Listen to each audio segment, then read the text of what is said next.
Good morning students, welcome. आज हम लोग इस क्लास में अकाउंटेंसी के क्लास 12 के अकाउंटेंसी के पार्टनरशिप से कैलकुलेशन ऑफ गुडविल के बारे में पढ़ेंगे।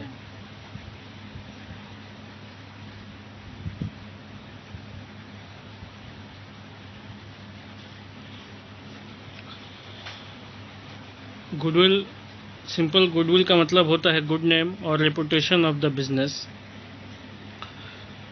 ये एक इंटेंजिबल एसेट होता है, फिक्टिशियस एसेट के रूप में हम इसको ट्रीट नहीं करते हैं। इंटेंजिबल एसेट इसलिए है क्योंकि गुडविल यानी किसी बिजनेस के गुड नेम को, उसके रेपुटेशन को हम फिजिकली टच नहीं कर सकते, ना ही वो दिख सकता है हमें, उसका कोई फिजिकल एग्जिस्टेंस नहीं होता। अकाउंटिंग स्टैंडर्ड 3 के अनुसार देखिए, गुडविल को दो हिस्सों में बांटा गया। एक होता है परचेस्ड गुडविल और एक होता है नॉन परचेस्ड गुडविल, जिसको सेल्फ जनरेटेड गुडविल भी कहा जाता है। परचेस्ड गुडविल का मतलब हो गया कि जब एक बिजनेस किसी दूसरे बिजनेस को एक्वायर करता है, दूसरे बिजनेस को खरीदता है, तो जितना परचेज कंसिडरेशन होता है उससे ज़्यादा अमाउंट अगर पे किया जाए तो वो हमारा जो एक्स्ट्रा अमाउंट हम पे करते हैं वो हमारा परचेस्ड गुडविल कहलाता है।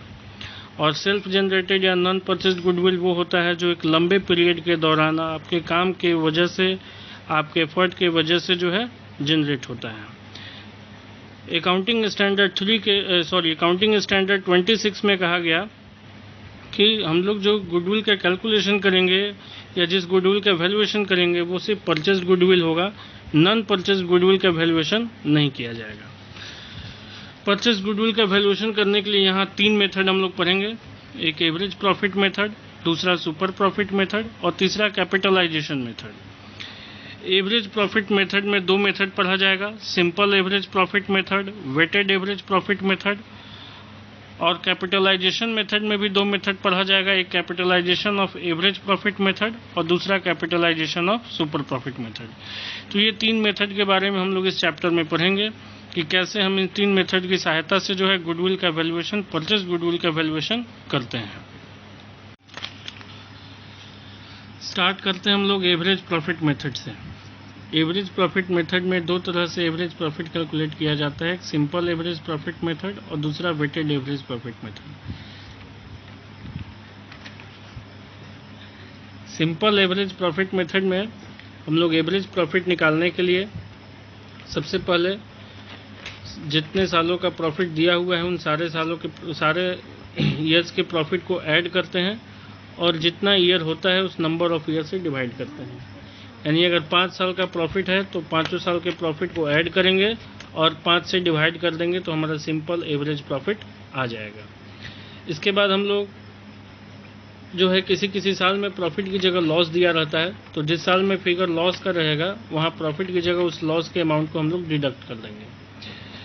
फिर वैल्यूएशन ऑफ गुडविल यानी गुडविल का वैल्यू कैलकुलेट करते हैं इसी एवरेज प्रॉफिट के आधार पे। जो सिंपल एवरेज प्रॉफिट हमारा कैलकुलेट किया जाएगा उस सिंपल एवरेज प्रॉफिट में नंबर ऑफ ईयर्स परचेज जो आपके क्वेश्चन में गिवन होगा उससे मल्टीप्लाई कर देंगे तो हमारा गुडविल का वैल्यू कैलकुलेट हो जाएगा। नंबर ऑफ ईयर्स परचेज का मतलब होता है कि जो प्रेजेंट गुडविल आपका है उस प्रेजेंट गुडविल के आधार पे आप आने वाले कितने सालों तक आप एक्स्ट्रा प्रॉफिट अर्न कर सकते हैं, इसी को नंबर ऑफ ईयर्स परचेज कहा जाता है। इसी तरह से दूसरा दिया रहेगा weighted average profit. Weighted average profit के वाले क्वेश्चन में हम लोग को पहले वेट, क्वेश्चन में प्रॉफिट के साथ साथ हर साल का वेट दिया रहेगा और उस वेट की सहायता से हम लोग पहले वेटेड प्रॉफिट कैलकुलेट करते हैं। वेटेड प्रॉफिट कैलकुलेट करने के लिए जिस साल का जो प्रॉफिट दिया हुआ है उस प्रॉफिट में उसके गिवन वेट से मल्टीप्लाई किया जाएगा तो हमारा वेटेड प्रॉफिट कैलकुलेट हो जाएगा। और फिर वेटेड प्रॉफिट का सम करेंगे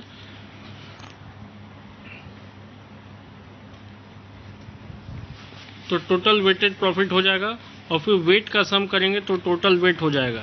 उस टोटल वेटेड प्रॉफिट में टोटल वेट से मल्टीप्लाई किया जाएगा तो हमारा वेटेड एवरेज प्रॉफिट कैलकुलेट हो जाएगा। और फिर इसी तरह से गुडविल का वैल्यूएशन कर दिया जाएगा। Goodwill is equal to weighted average profit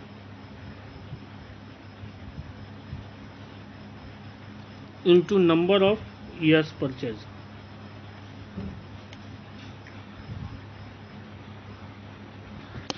तो ये बेसिक फार्मूला हुआ एवरेज प्रॉफिट मेथड से, सिंपल एवरेज प्रॉफिट और वेटेड एवरेज प्रॉफिट, इन दोनों से गुडविल का वैल्यू कैलकुलेट करने का। अब कुछ नोटेबल पॉइंट्स हैं, उसको हम लोग देखेंगे कि इस एवरेज प्रॉफिट को, एक्चुअल प्रॉफिट को कैलकुलेट करते समय किन बातों का ध्यान रखना है, और फिर उसके बेसिस पर हम लोग कुछ क्वेश्चन सॉल्व करेंगे। अब हम लोग देखते हैं वो कौन कौन से पॉइंट्स हैं जिनको एक्चुअल एवरेज प्रॉफिट कैलकुलेट करते समय ध्यान में रखना होता है। सबसे पहला है एबनॉर्मल लॉस। एबनॉर्मल लॉस जैसे कि loss by fire, loss by theft, loss on sale of fixed assets, अगर ये सब फिगर आपका दिया हो तो हम लोग उस साल के प्रॉफिट में इन एबनॉर्मल लॉस के फिगर को ऐड कर देते हैं। ऐड इसलिए किया जाएगा क्योंकि ये हमारा बिजनेस से रिलेटेड नहीं है, ये हमारा जो है रिकरिंग नेचर का नहीं है, और इसलिए इसके दिखाने की वजह से, इस एबनॉर्मल लॉस का फिगर दिखाने की वजह से हमारा प्रॉफिट का फिगर कम हो जाता है। इसलिए एक्चुअल प्रॉफिट कैलकुलेट करने के लिए हम लोग एबनॉर्मल लॉस के फिगर को ऐड करते हैं। उसी तरह से एबनॉर्मल गेन या एबनॉर्मल इनकम का फिगर जो होगा उसको डिडक्ट कर दिया जाएगा उस साल के प्रॉफिट से, क्योंकि एबनॉर्मल गेन जैसे कि profit on sale of fixed assets, profit on forfeiture of shares, या फिर आप बोल सकते हैं इनकम फ्रॉम लॉटरीज, है ना। तो इन सारे इनकम को हम लोग डिडक्ट करेंगे, क्योंकि इन इनकम के ऐड होने से प्रॉफिट का फिगर हमारा बढ़ जाता है और ये नॉन रिकरिंग, हमारे नॉन बिजनेस इनकम होता है। नॉर्मल एक्सपेंस, जिसकी वजह से प्रॉफिट का फिगर घट जाता है, अगर हमने नहीं दिखाया है तो उस नॉर्मल एक्सपेंस के फिगर को हम घटा देंगे ताकि एक्चुअल प्रॉफिट पता चले, जैसे कि insurance premium, rent paid, salary paid, ना। पार्टनर्स को रेम्यूनरेशन दिया जाएगा अगर किसी भी तरह का प्रॉफिट से, तो उससे प्रॉफिट का फिगर कम होता है, इसलिए अगर नहीं दिया गया है तो उस साल के प्रॉफिट से हम लोग रेम्यूनरेशन और पार्टनर्स को भी डिडक्ट करते हैं। अगर क्लोजिंग स्टॉक का वैल्यूएशन ज़्यादा हो गया है, ओवर वैल्यूएशन हो गया है, यानी ज़्यादा हम दिखा दिए हैं क्लोजिंग स्टॉक को, तो इससे भी हमारा जो है सही फिगर ग्रॉस प्रॉफिट का नहीं आता है, प्रॉफिट का फिगर बढ़ जाएगा, इसलिए इसको एक्चुअल प्रॉफिट निकालने के लिए हम डिडक्ट करते हैं। सिमिलरली अगर ओपनिंग स्टॉक को हम अंडर वैल्यूड कर देते हैं, उसका वैल्यू कम दिखाते हैं, तो भी हमारा जो है ग्रॉस प्रॉफिट का फिगर बढ़ जाता है। तो एक्चुअल प्रॉफिट पता करने के लिए under valuation of opening stock को भी डिडक्ट किया जाएगा। यानी अगर क्लोजिंग स्टॉक का वैल्यू ओवर वैल्यूड हो गया है और ओपनिंग स्टॉक अंडर वैल्यूड हो गया है, तो इन दोनों को हम लोग उस साल के प्रॉफिट से डिडक्ट करते हैं।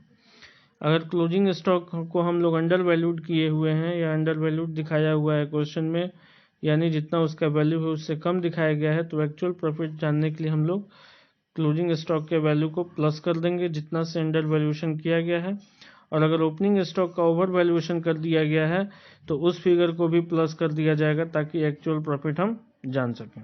इसी तरह जो भी नॉन रिकरिंग एक्सपेंसेस हैं बिजनेस से रिलेटेड, अगर किसी भी तरह का जो रिपीटिंग नेचर का नहीं है उसको हम लोग प्लस करते हैं, और जो नॉन रिकरिंग इनकम होता है उसको हम लोग माइनस करते हैं, क्योंकि नॉन रिकरिंग एक्सपेंस से प्रॉफिट दिखा देने से जो प्रॉफिट का फिगर है वो घट जाता है, इसलिए एक्चुअल प्रॉफिट पाने के लिए, जानने के लिए हम लोग इसको ऐड करते हैं, और नॉन रिकरिंग इनकम दिखाने से प्रॉफिट का फिगर बढ़ जाता है, इसलिए इसको डिडक्ट किया जाता है ताकि एक्चुअल प्रॉफिट पता चल सके। तो जिस साल के प्रॉफिट से रिलेटेड जो फिगर होगा, इन सारे फिगर को ऐड और लेस कर देंगे, और तब हम लोग एवरेज प्रॉफिट को कैलकुलेट करेंगे, और उस एवरेज प्रॉफिट के आधार पर हम लोग गुडविल का वैल्यूएशन कैलकुलेट कर सकते हैं। अब हम लोग एक क्वेश्चन देखते हैं गुडविल के कैलकुलेशन से related on the basis of average profit method.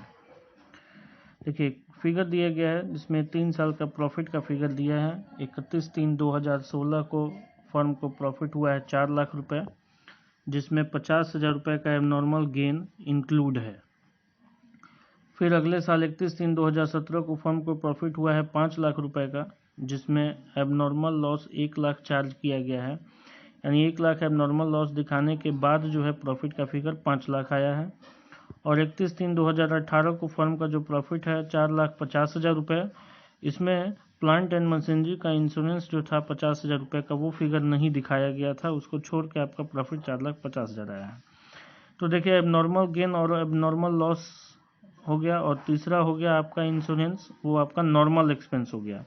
इन तीनों से रिलेटेड अभी एडजस्टमेंट में हम लोगों ने पढ़ा कि एबनॉर्मल लॉस का फिगर जो होता है वो करंट ईयर के प्रॉफिट में ऐड कर देते हैं, और एबनॉर्मल इनकम जो होता है वो कंसर्न जो भी ईयर होता है उसके प्रॉफिट में हम लोग इसको घटा देते हैं, और नॉर्मल एक्सपेंस अगर नहीं डिडक्ट किया गया था तो उसको डिडक्ट करते हैं। तो यहाँ पे हम वही चीज़ करेंगे कि देखिए गुडविल का वैल्यूएशन करना है एवरेज प्रॉफिट जो 3 साल का निकलेगा उसके 2 ईयर्स परचेज के बेसिस पे। तो सबसे पहले एवरेज प्रॉफिट निकालते हैं हम लोग तीनों साल का।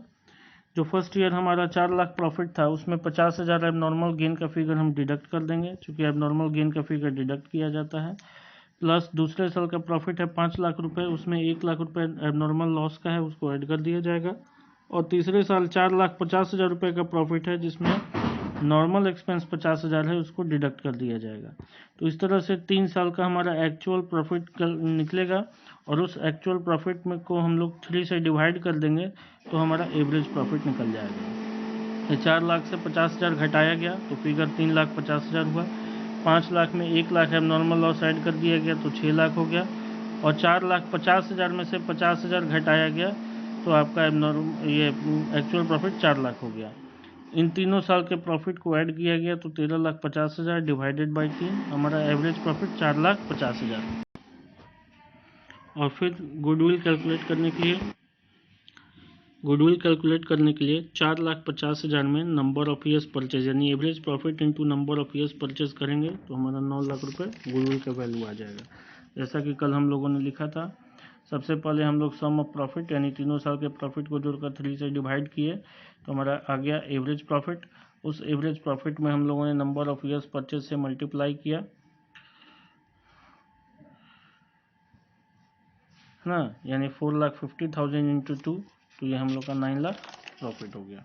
तो इस तरह से हम लोगों ने देखा कि जो एडजस्टेबल फिगर्स हैं उनको किस तरह से एडजस्ट करते हैं प्रॉफिट का कैलकुलेशन करने में, और तब उस बेसिस पर हम लोग गुडविल के वैल्यू को कैलकुलेट करते हैं। तो इस क्लास में हम लोगों ने सीखा कि गुडविल क्या है, कितने टाइप का है, और उसके कैलकुलेट करने वाले मेथड्स कौन कौन से हैं। उसमें एवरेज प्रॉफिट मेथड का यूज हम लोग कैसे करते हैं गुडविल को कैलकुलेट करने के लिए। नेक्स्ट वीडियो में हम लोग देखेंगे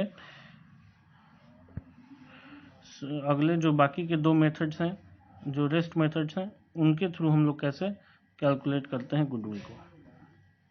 अगला हम लोग वेटेड एवरेज प्रॉफिट मेथड से सॉल्व करेंगे गुडविल को। वेटेड एवरेज प्रॉफिट मेथड से क्वेश्चन को सॉल्व करने के लिए प्रॉफिट के साथ साथ आपको वेट का फिगर भी क्वेश्चन में दिया रहेगा। अलग अलग साल में अलग अलग प्रॉफिट का अमाउंट होगा और अलग अलग वेट होगा। हम लोग वेटेड प्रॉफिट कैलकुलेट करने के लिए पहले प्रॉफिट और वेट को मल्टीप्लाई करते हैं। जैसे फर्स्ट ईयर का प्रॉफिट आपका 4 लाख है, उसका वेट 1 है, तो 4 लाख इंटू 1 4 लाख हो गया। दूसरे साल भी 31 मार्च 2018 को प्रॉफिट 4 लाख है, वेट उसका 2 लाख है, तो उस दोनों को मल्टीप्लाई करके 8 लाख हुआ। फिर 31 मार्च 2019 को 6 लाख प्रॉफिट है, वेट 3 है, तो 6 lakh into 3 18 lakh weighted profit हुआ। इस वेटेड प्रॉफिट को हम लोग टोटल करेंगे, 8 4 12 और 18 30 लाख हो गया। और फिर वेट का टोटल करेंगे, 3 2 5 1 6 हुआ। और वेटेड एवरेज प्रॉफिट कैलकुलेट करने के लिए जो टोटल वेटेड प्रॉफिट था 30 लाख, उसमें हम लोग टोटल वेट से यानी 6 से डिवाइड कर देंगे तो हमारा हो जाएगा वेटेड एवरेज प्रॉफिट 5 लाख। इसके बाद जो भी गुडविल कैलकुलेट करना होगा तो उस वेटेड एवरेज प्रॉफिट में नंबर ऑफ ईयर्स परचेज से मल्टीप्लाई करेंगे। अगर क्वेश्चन में नंबर ऑफ ईयर्स परचेज 2 है तो 5 लाख इंटू 2, 3 है तो 5 लाख इंटू 3, 1.5 है तो 5 लाख इंटू 1.5, तो जो भी होगा उसके अकॉर्डिंग हम लोग कैलकुलेट कर लेंगे। ये भी ध्यान रखना है कि वेटेड एवरेज प्रॉफिट मेथड से भी एक्चुअल प्रॉफिट कैलकुलेट करने के लिए हम लोग जो एडजस्टमेंट पढ़े हैं उसको ध्यान में रखना है। abnormal loss, abnormal gain, normal expense, remuneration of partner, over valuation and under valuation of closing and opening stock, non-recurring expenses and non-recurring income, इन सारे एडजस्टमेंट्स को ध्यान रखना है while calculating actual average profit, actual weighted average profit। ठीक, अगर यहाँ पे abnormal loss रहता तो उसको ऐड करते, एबनॉर्मल गेन रहता तो घटाते, या और दूसरे जो एडजस्टमेंट है उनसे रिलेटेड फिगर दिया रहता तो उसको इसके साथ हम लोग एडजस्ट करेंगे, और तब उस एडजस्टेड अमाउंट से इस वेट में मल्टीप्लाई करके वेटेड प्रॉफिट कैलकुलेट किया जाएगा। तो इस तरह से एवरेज प्रॉफिट मेथड हम लोगों का इस वीडियो में कंप्लीट हुआ। Thank you.